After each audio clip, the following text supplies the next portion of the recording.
আপনারা দেখতে পাচ্ছেন খুলনার বন্যা কবলিত মানুষের জন্য ত্রাণের প্যাকেজিং চলছে।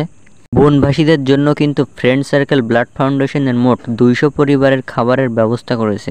আর এর মধ্যে রয়েছে মুড়ি 250 কেজি, চিড়া 200 কেজি, খেজুর 1 মণ, টোস্ট 1.5 মণ, পাটালি গুড় 100 কেজি, প্রয়োজনীয় ঔষধ, প্রচুর পরিমাণে বিশুদ্ধ পানি, নতুন কাপড়, সাবান, শিশু খাদ্য সহ আরও অনেক কিছু।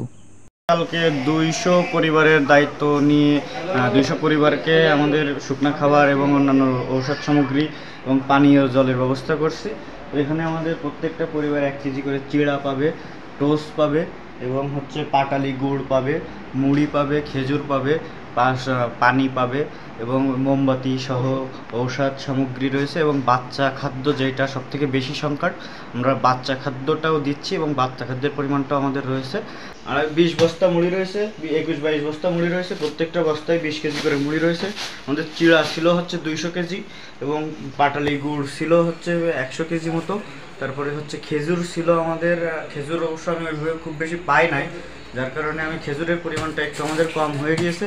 খেজুর হয়তো ওখানে আমাদের খেজুর ছিল 1 মণ সহ আমাদের আরও বিভিন্ন বস্ত্র, তারপরে আমাদের দেখতে পাচ্ছেন আমাদের এখানে কিন্তু নতুন আপনাদের জন্য নতুন শাড়ির ব্যবস্থাও রয়েছে বন্যাত্র মানুষের জন্য এবং নতুন পোশাকও রয়েছে, পুরাতন পোশাকও রয়েছে। আমরা কালকেই এগুলো তাদের হাতে দিয়ে দেবো ইনশাআল্লাহ। এবং আমাদের ওষুধ সামগ্রী রয়েছে। টোস্ট দিয়েছি আমরা 1.5 মণ মতো টোস্ট দিয়েছি, যেটা তারা আর কি 2-1 দিন চালিয়ে নিতে পারবে।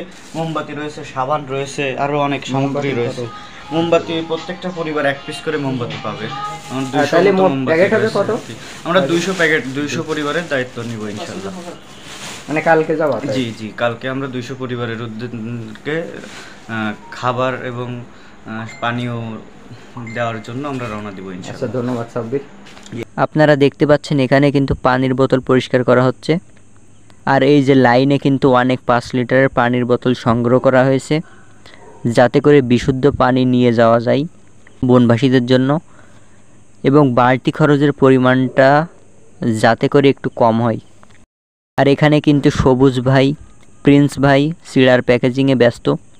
আর এই পাশে কিন্তু দেখতে পাচ্ছেন টোস্ট প্যাকেজিংয়ের কাজ চলমান।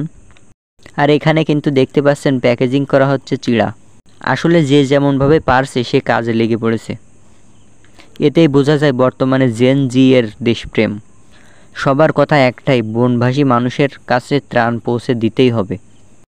আর এই পাশে কিন্তু রিফাত ভাই খেজুর প্যাকেজিং করতেছে, পরিমাণ মতো করে দিচ্ছে, যেহেতু 200টি পরিবারের ত্রাণ প্রস্তুত করতে হবে।